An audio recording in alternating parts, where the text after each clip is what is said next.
Welcome back to Brilliantly Different, the podcast where autistic voices lead the conversation.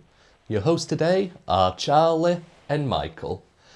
And today we're joined by Adam, the founder of Everybodies Gym. Welcome to the podcast. Thank you very much for having me. You're welcome. What inspired you to create your own gym? I think my own experiences at gyms. My first experience was quite nerve-wracking. I was quite anxious going into gym spaces.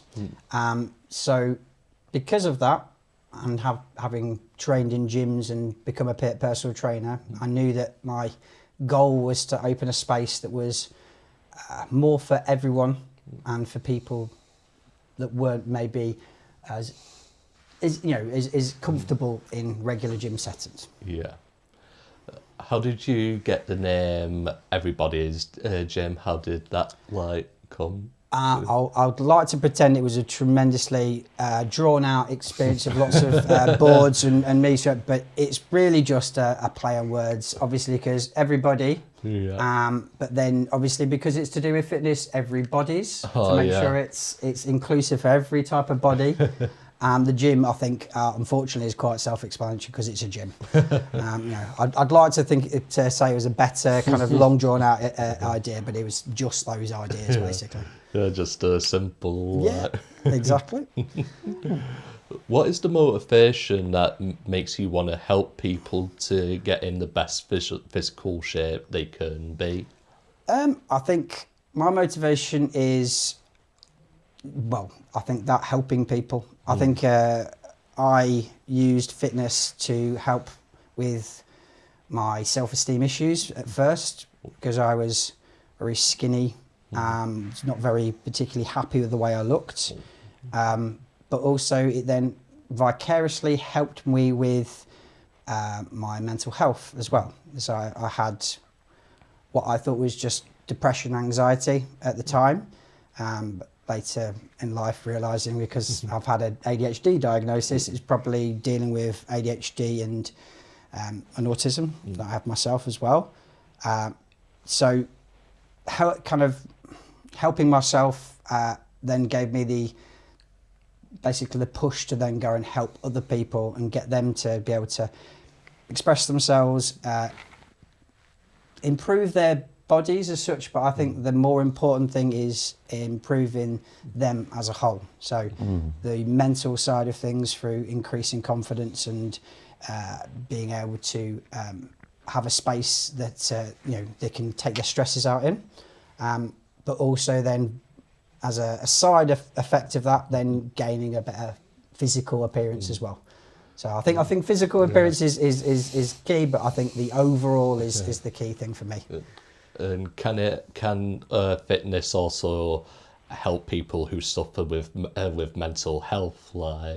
There's a lot of research actually that says that it's one of the outside of regular therapies. It's one of the best ways in which you can help with disorders such as depression, anxiety, with any sort of kind of neurodiverse condition as well, because it can help increase dopamine, which is what people with ADHD are searching.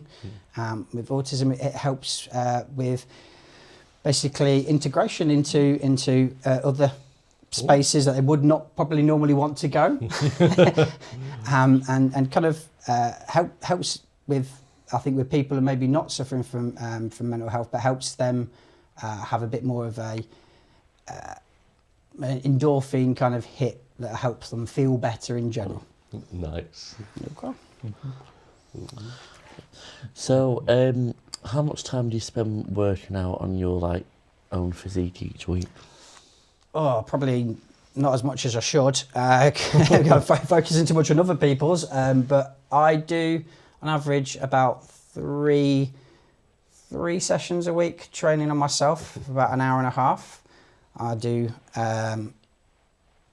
I'm giving you all my secrets away now. I'm telling you, I do a push, pull, and legs. So one where I do the upper part of my body, one where I do the mid part of my back, and then I do my legs on the Friday because I then go for a run on the Sunday. So I kind of get a double leg exercise on that. So I spend a decent amount of time on myself, but probably not as much as I used to because I'm getting a bit older now, and you know, the legs are getting a bit tired, and the body's starting to ache a bit more. So I probably used to do about 4 to 5 sessions a week when I was younger, but now I'm kind of having to focus on about 3.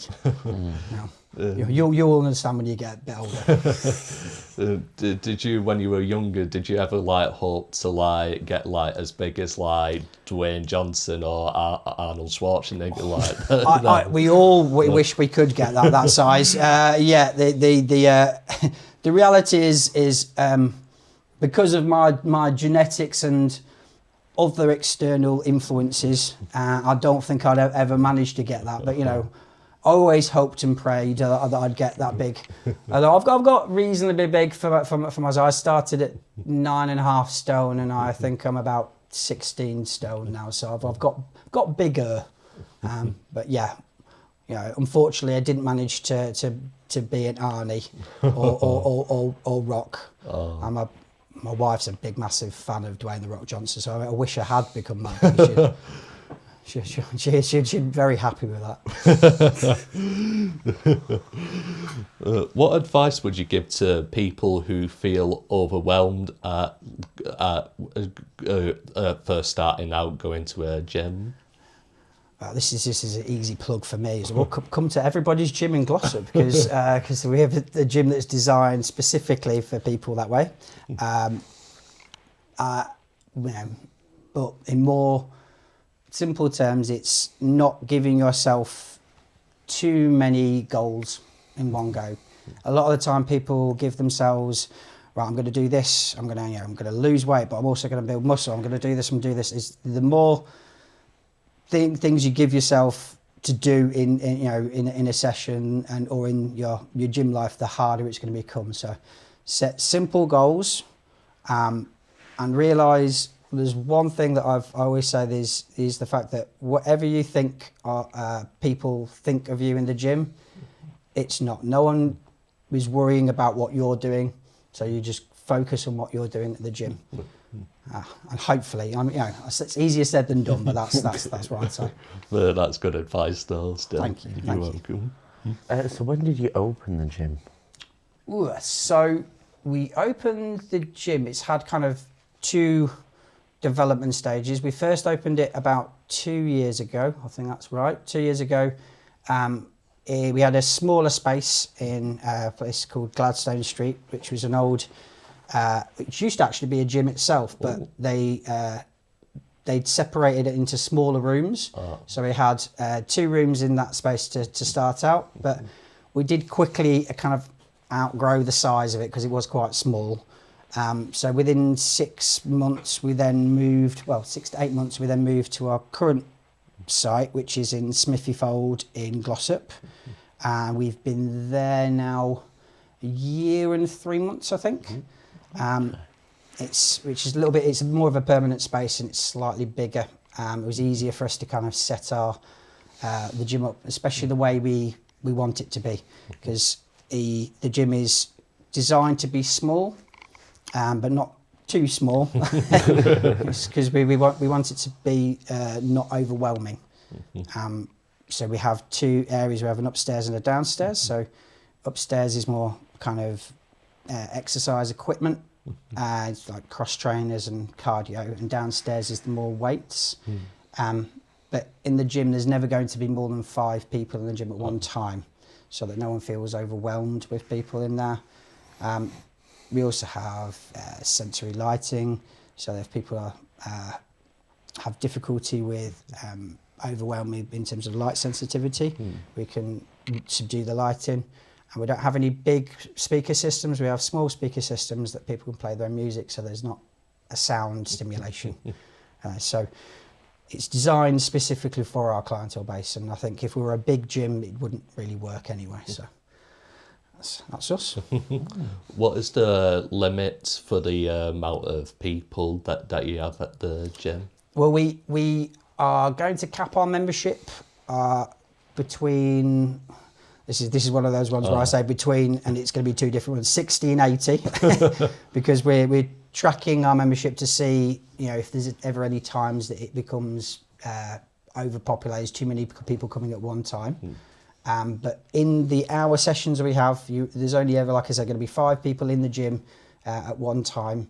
And we're going to make sure that happens by not having too many memberships and making sure that the ethos of the gym is stuck to, rather than me trying to get thousands of people to come to the gym just for the sake of capitalism. Community first, capitalism it comes after that. Am I right in thinking that there's also, you do a junior weightlifting as well? Yes, yeah, we do junior weightlifting on Fridays. We have this is why my ADHD memory is going to be challenged. Have 5 o'clock for the 8 to 12-year-old groups, which at the moment is full. But if we do get a waiting list, we're looking at trying maybe starting another class. And then we have the kind of older class that has been kind of refined down to only kind of like a group training class now, which is on 6 till 7. But we really were tried our hardest to get a female weightlifting club together. We got a good start up, but we're now left with one girl, Izzy, that's kind of stuck with us. So if there's anyone out there that wants to, I'll look down the lens, that wants to join the junior female weightlifting club, please get in contact with us and we'll help that happen. I think our audience will probably... I'm hoping they would.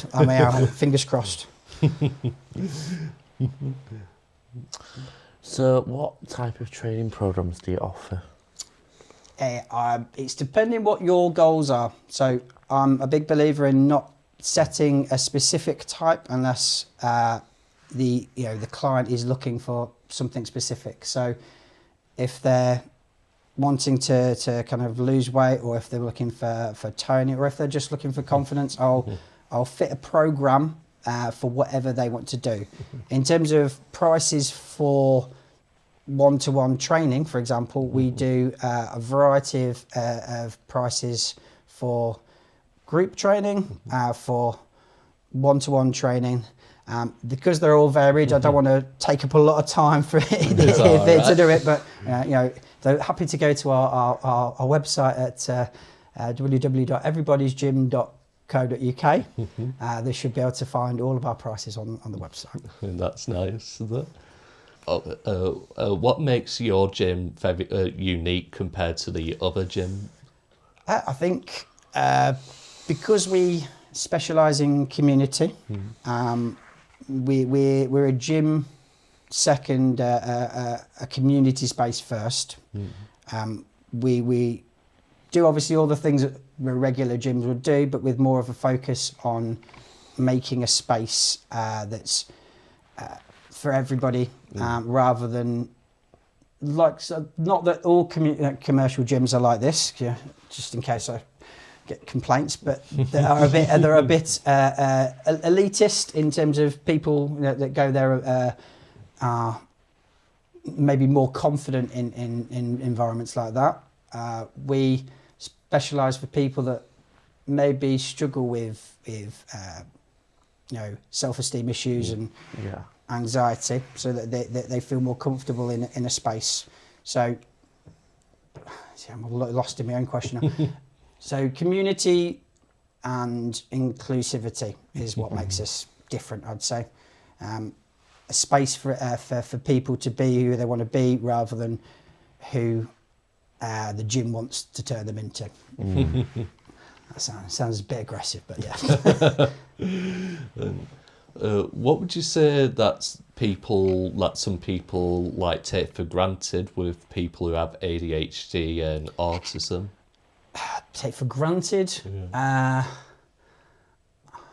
It's that we can concentrate and listen to the things they're saying. As you've been asking me questions, I've got to keep on track with my answer, because if I don't, I get lost in it. I think as well, people have the perception with people with ADHD that they are hyperactive, and always moving. But I have what's known as a combination type. So I am slightly external, so I can talk fast sometimes and can be really, really fast. But most of my processing is done internally. So I'm constantly going very, very fast up here, but maybe not speaking tremendously fast. So there's a lot of misconceptions and preconceptions of ADHD, and if I went through all of them, I would be here for a good hour just talking about that. So I don't want to bore you too much with my ADHD and my problems with processing. Well, what is your favourite workout routine? Ooh, because I come from a powerlifting background, so that's where we basically lift up a big heavy weight once and then go and have a rest for 20 minutes. That's what everyone else thinks we do anyway. I would say my favourite routine would be a back day. So a powerlifter, you would normally do a deadlift practice first. So I'd do my heavy deadlifts. Then after that, I'd normally do a lat pull down. So it's when you grab the cable and pull it down like this. And I go, so this is why I have to do the demonstrations, because people get confused. And then there's the other one's called a seated row, where you're seating row like this. Oh yeah. So that's all of that is working your back. And then after I've done those, I would normally do mobilisation, which is like stretching, but you stretch and move at the same time. That one I'm not demonstrating because I'd have to get up and I'm worried I'd fall over some cables. But that's my favourite one. So back day really, and deadlifts are my favourite ones really. What is it like being a personal trainer for? What's it like? Ooh. Sometimes very tiring. we have to wake up very early, and we go to bed very late. And there's lots of hours that you've got to do, especially if you are a personal trainer and you own your own gym. If you're personal training, you can concentrate on just dealing with your clients, whereas I have to deal with my clients and fix a machine, and also deal with people in the gym asking me questions. So it's very, very demanding, but it's a job that I love because, although I'm not naturally an extrovert, I enjoy interacting with people. So so it's a short answer, hard but good. What clients do you enjoy working with? The adults, the children, or the teens? Ooh. Oh, you're making me choose between all my clients now. That's not fair. So someone's going to get upset here. I think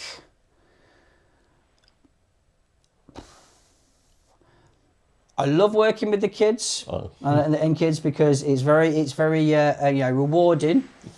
However, sometimes they have a tendency to make me slightly lose my mind with their inability to kind of follow instructions. So they're brilliant, but they can be challenging.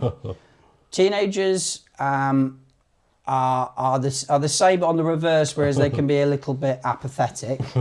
So unfortunately, I'm going to say adults just because they've developed and they're a bit more rounded in their attitude to fitness. I'd say they marginally are my favourite, but I love working with everyone. There you go. It's the most diplomatic way of saying it I possibly can without upsetting everyone. I mean, if the clients ask about it, you could just blame me for asking that. I'll put them to you then. Yeah, that's fine. Yeah. So what would you say is your favourite aspect of fitness? Favourite aspect? I think the favourite aspect is how it can make you feel. I think with fitness, a lot of people focus on the physical attributes, getting all buff and strong and everything. But I think for me, my favourite aspect is if I'm feeling low or not very good, it can help boosts my mood. Doing something that feels productive and makes me feel that I'm helping myself, and also the fact that I can then I can then also influence other people to feel the same way as well. Because luckily, I don't just do the exercise. I obviously teach and coach, so I get it twofold. I get to feel great about myself while I train, but then feel great about myself when I train others as well. Yeah. Nice. What is your favourite sport? Sport. See, this is one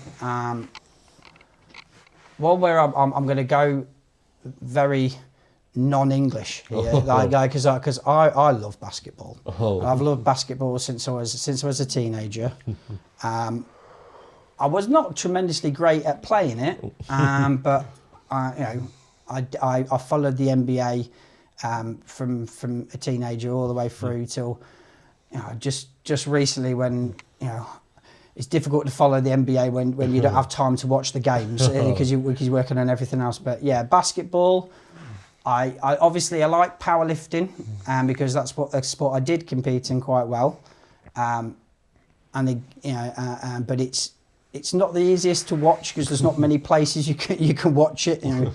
If you're watching a powerlifting competition, you're normally watching a live stream on YouTube rather than actual television.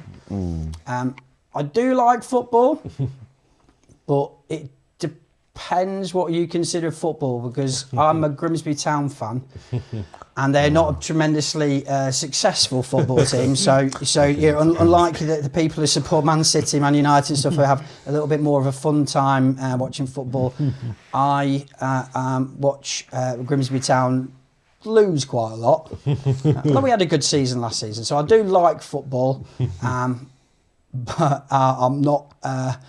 Not not supporting the best team, really.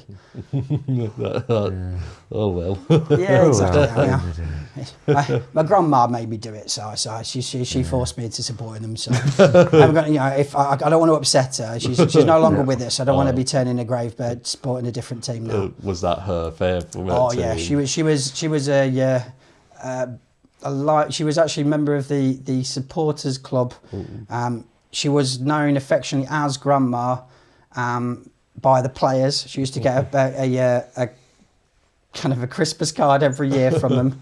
I think mainly because it was the same as me. They were slightly scared of her, and decided to not upset this lady, because she used to sit on the second row in one of the stands and scream at them at the top of her voice. She was a force of nature, my grandma. And I'm pretty certain also with ADHD, because she's the only person I can remember in my childhood that could listen to the radio, watch the golf on television and knit and do a crossword at the same time. So my early memories of going to see my grandma while she was listening to the Grimsby Town game on the radio, while the PGA Tour was on the television, halfway through doing the crossword, and then getting annoyed because she dropped a stitch. So she was very, very good at multitasking. What famous celebrity who does sports would you love to meet? But it's whether I please both myself and my wife, because we've said Dwayne "The Rock" Johnson. If we manage to get to in a room with him, although I'm worried maybe that I might not have a wife at the end of it. she might just run off with Mr. The Rock Johnson. So for safety's sake, and because she has no idea who this guy is, I would probably say Michael Jordan, because again, we've looked at my classic basketball player, and he is the GOAT when it comes to basketball. He's the greatest of all time, the repeat 7 champion. So yeah, MJ would be my choice. Is it Michael Jordan or Michael B. Jordan? Right, yeah. To be fair, Well, to be fair, if it was Michael B. Jordan, we might be in a situation where I might be losing my wife again. So just Michael Jordan, the sports star, not the actor that starred in the Rocky spin-off films. Oh yeah. So thank you for making that clear. How many hours do you do in in a session in the gym? So the sessions are normally an hour at a time. How many I do in a day will depend on how busy I am, but I have an average of about 5 sessions a day at the moment. Obviously, I'm happy if anyone's out there to get busier on that. If people want to come along on to one-to-one PT, and then as well as that, I also have lots of boring admin work that I have to do. That luckily my wife helps me with as well, because if she didn't, then I would probably fall massively behind her, because it does not have any interest in me whatsoever. And then I will also be doing maintenance work in the gym. So to put a time on both gym work and sessions and stuff, it's difficult for me to put an exact figure on it. But the one-to-one sessions on their own, about 20 hours a week. Nice. There we go. What would you say is like, well, since to be stressful, like, what would you say is your favourite part about like running your own gym and like business and things like that? Being my own boss, because being able to create my own systems. Because when I was working in outside in the corporate world, as you know, with autism, in terms of the structures that the outside world sometimes create, are not very good for us to work. Friendly to us to work with. So it means that I could create my own structures and systems that work more for me. It also means I can work my time frames within the gym that work more towards my ADHD and my autism, so I can have a break during the day where I can decompress. Because sometimes, obviously, dealing with clients and stuff, I can get overwhelmed. So I can then break in the middle of the day to kind of decompress, and then I can start in the evening. So it allows me to live my life a bit easier with my conditions. Whereas when I was working for the people, although they try to kind of help with those situations, it's harder for someone with a neurotypical brain to be able to understand. That someone needs to sit in a room and stare at a wall for 2 hours in the middle of the day, because everything has got too much. It's the fact that I can control my own environment a bit easier, I'd say. What were the challenges and obstacles of getting your own gym running? There is many. There's financial. Is obviously the gym equipment is not cheap, unfortunately. In terms of gaining clients and people to know about the gym, marketing and things like that is always very difficult, because you want everyone in the world to know about you, but it's difficult and without marketing budgets to kind of get everyone to find out about what you're doing. Also, the hours can be long. So I'm talking about me having kind of time in the day.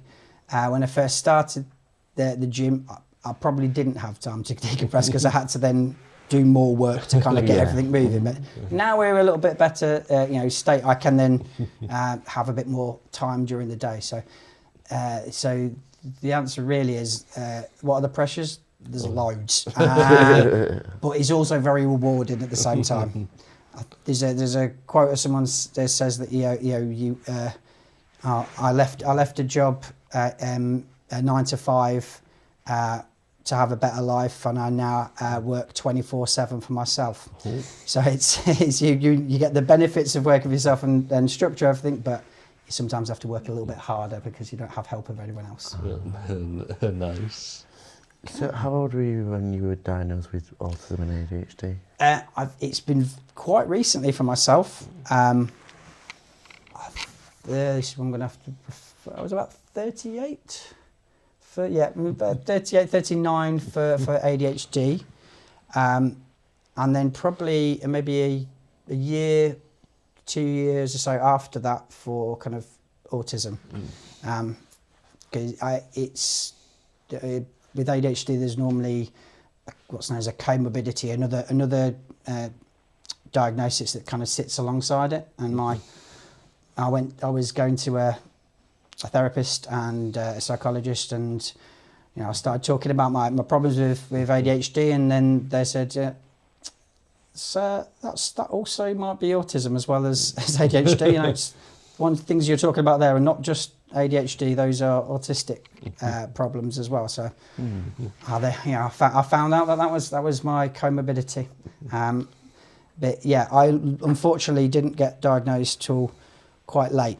So, I have had to learn to cope with my condition without really understanding what my condition is. Because I'm a bit older than you guys. In the times when I was at school, the diagnosis of ADHD and autism wasn't really as prevalent. Like thinking back then,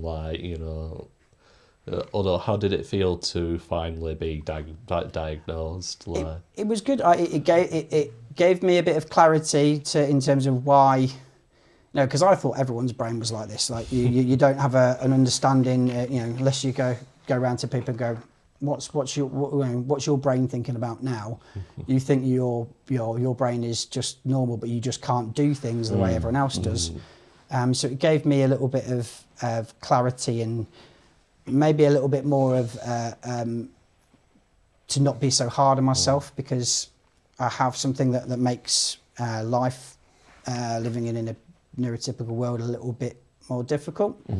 So as well as understanding and having ways in which I could cope with the condition as well. So having medication for ADHD helps regulate my ability to kind of communicate a bit better, and also to organise myself a little bit better. Doesn't help much with the emotional regulation sometimes, which is the bit I still struggle with, but I can organise myself a little bit better than I used to as well. So, yeah. And before you started your own gym, what did you used to do before then? Well, I've kind of slowly worked into owning a gym by going through lots of stages within the fitness industry. I've done PT, done class teaching. I was a project manager for putting gyms in residential buildings, but we take it all the way back. I actually studied originally in hospitality management, and I was running pubs and restaurants, and then I did retail management. So somewhere around 30, 35, I realised that the corporate world wasn't for me, and I'd been a competitive powerlifter at that point, and so I was training, and I thought, well, maybe I make something I'm quite good at, my career, and I moved into that, and then I found myself going through several different jobs and things within the industry until I found myself opening up my own gym. So I wish I'd like to say it was like overnight. I just went, I'm a PT and now I'm a gym owner. There's several stages to get to that point, but it's been a fun journey all the way through. What advice would you give to your younger self, Ooh, it's my younger self wasn't very happy with himself. I was quite I was quite bullied, and I was quite low in self-esteem, and so all I would probably say to my younger self is don't believe what they say. Believe in yourself and the things that you can do. And life can change. I think that's all I'm going to say before I start crying. That is great advice there. So like I was saying before, like obviously some people find it difficult to like, obviously you have only 5 in, but like what, like say if it was like you and it was like somebody else's gym, like what would you like as a, somebody autistic ADHD for them to like have? I think gyms in general are very the setup of gyms themselves are a little bit difficult for people with autism. They're big spaces, and they're normally really heavily lit. There's normally also a large amount of people all the time. I would say that if I went into a gym and had my way to kind of help structure them in kind of the way I'd want it, I'd want the gyms to be partitioned more. So that the expansive idea of a gym is more for looking pretty rather than for function. Aesthetic. Yeah, so I think if they gave either, or if they had a more smaller enclosed area within gyms, so that people could feel more self and contained within an area they feel comfortable in, rather than having to be within the main gym environment. I think that would be a good idea. Whether that would happen, I don't know. I'd like to think that they eventually will understand that they miss out on a large market of people if they don't consider people with neurodiversity. But until that point, I get to benefit. So I'm pretty happy with that, anyways. Would you ever consider expanding the business of the gym? Like, yeah. The plan would be to expand it, not to get a bigger premise. Oh. So to working with our ethos, what we've thought about doing is, if, for example, we hit our 70-80% occupancy, is we look at getting another unit. So similar size, but then we could keep it so that we can build another community either close by or even in the same town. So we can develop and grow, but we don't necessarily have to grow in size. We can grow and have multiple small units that fit the Everybodies ethos, rather than getting big, massive super gym that's scaring everyone, including myself. So we do plan on that. I'm hoping one day we'll have an Everybodies Gym franchise, but at the moment I'm just concentrating on the one gym because that's giving me enough work as it is. So there we go. So what's sort of like the price for like the membership and stuff like that? So membership is £25.50 for the all day, every day membership. We do have an off-peak membership, which is £13, 13 or 12.50. There you go. See, I know I got one wrong. And that's the hours between 12 and 5, which is when we're normally quieter. Okay, we're getting invaded. We've got a secret guest here. Yeah, she's just checking, making sure I do my answers well. So because that's a quieter time within the gym, we do a reduced price for £12.50, and then we do things like group training and stuff, but that pushes more into the personal training side of things. Hopefully we're reasonably affordable. If we're not, well, I'm sorry, because that's we try to get it as cheap as we can. So. For people who want to get involved or join in like in getting fit, where could they find you? Like? Well, we have an Instagram, which it's at Everybodies Gym Glossop on Instagram. I'm hoping I've got these right. I'm waiting for my wife to signal if I've got any of them wrong. Website is www.everybodiesgym.co.uk. we've got a Facebook page, which is just Everybody's Gym. And the email is adam@everybodiesgym.co.uk. I was terrified of making them. I've probably still got one of those wrong. I'm hoping you can put some details at the bottom of the video. Yeah, don't worry, we'll add that in. Thank you. Have you got any plans for like, I don't know if you'll do it, but like gym, like merch or like, you know, like t-shirts? We would like to do that.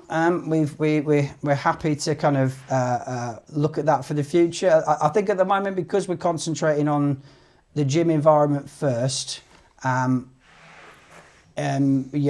is kind of put on a bit of the back burner to a degree.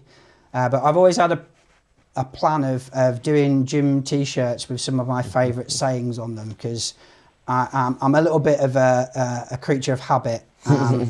So, one of my favourite sayings is "sorry, not sorry." So I have one of those on there. And then because I have ADHD, several of my clients have suggested one of them should be 1, 2, 3, 6, 10. What were we on? Because I get lost in my counting sometimes. And then another one will just be what's the one that they always shout at me is but did you die? So it's this bit of a quote to hungover reference. There we go. So he's got it there now. But unfortunately, we're concentrating on the gym itself first. So those are going to have to come in the future. So just watch this space. Would you say like opening a gym and having people in there who have mental problems and autism, do you think you feel like you've achieved your goal of like giving everyone a bigger like I think if I'm honest, that has been my goal for from the beginning, and hopefully my clients would say that I've helped them. And this is one of the times when you'd probably have to ask them that question. I don't want to speak for them, but I think for the fact they keep turning up, yes, I feel like hopefully I've helped them through their mental health journeys, and I have clients that have told me that in the past. So hopefully in a overall sense, I've helped their well-being and shaped their future, which sounds very egotistical. But it's actually quite nice. Thank you. Has there ever been people who have wanted to thank you but never had? I mean, like, when you said like people have come up to you, but do you think like they don't want to admit it, like I think there's a lot of people with especially because a lot of people have anxiety and stuff. I'm sure there's plenty of people that maybe a bit too timid or shy to give you that.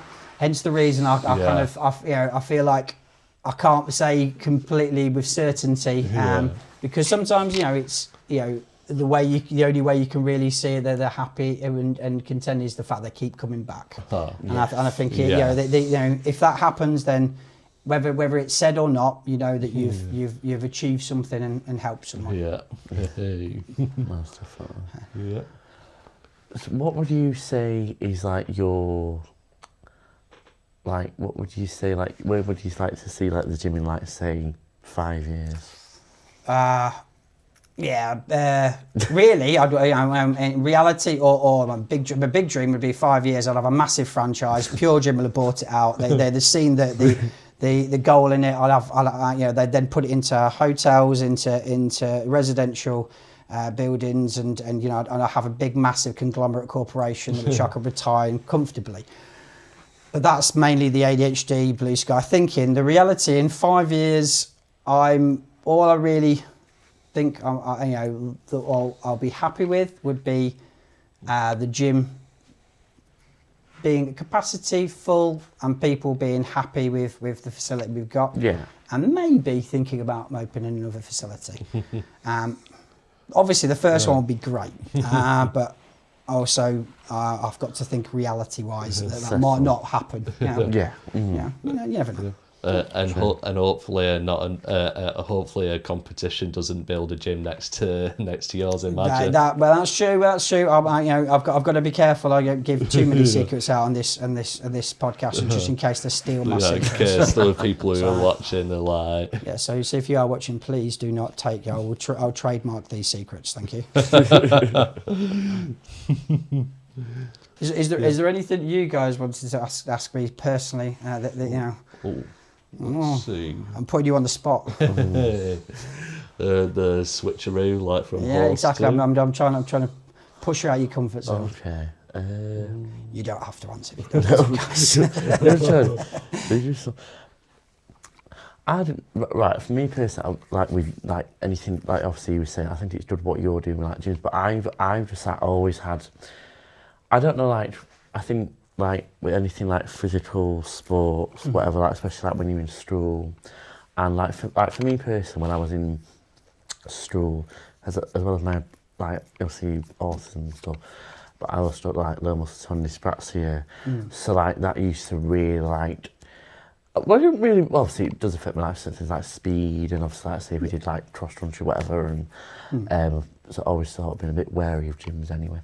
But I don't know, like, I don't know if like, obviously, I know there's probably people that have like said about, you know, like with mental health, but has anyone like said like for the physical well-being or like they've found it, like the gyms help them with that?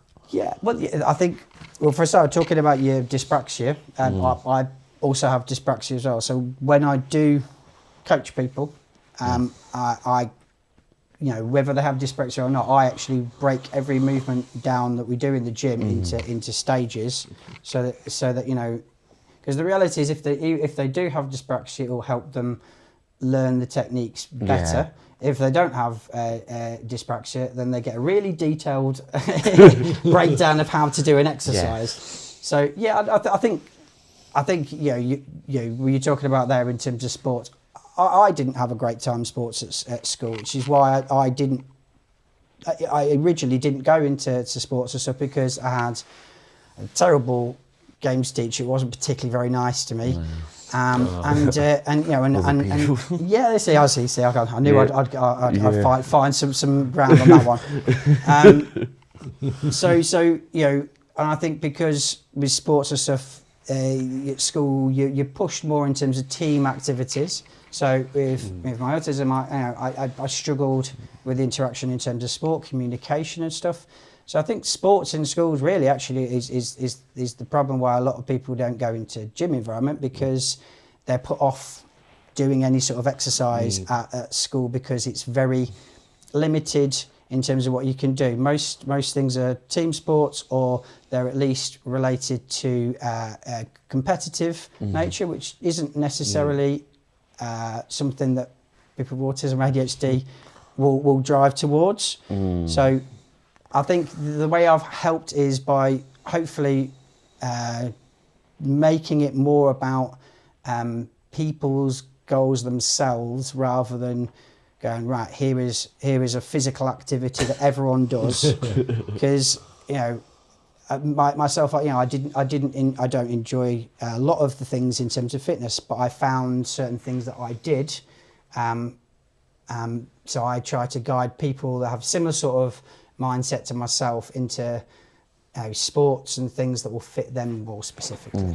One of the main ones was powerlifting, because as my friend said, it's the most autistic friendly sport, because it's very systematic.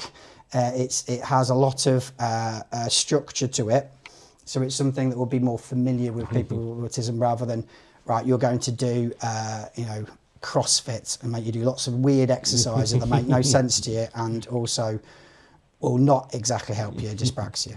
So I think if I was reading between the lines of what you're saying is in terms of, you know, how do you know, get people to enjoy the, you know, the gym environment when they've not necessarily liked it previously. That's kind of how I do it.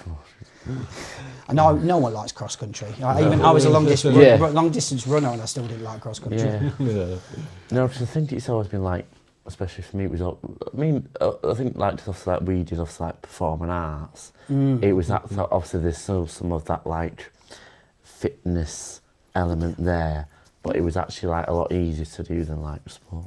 Yeah, it's because you have an interest in it. There's physicality in acting, Yeah. but it's done in a way that you have an interest in. Yeah.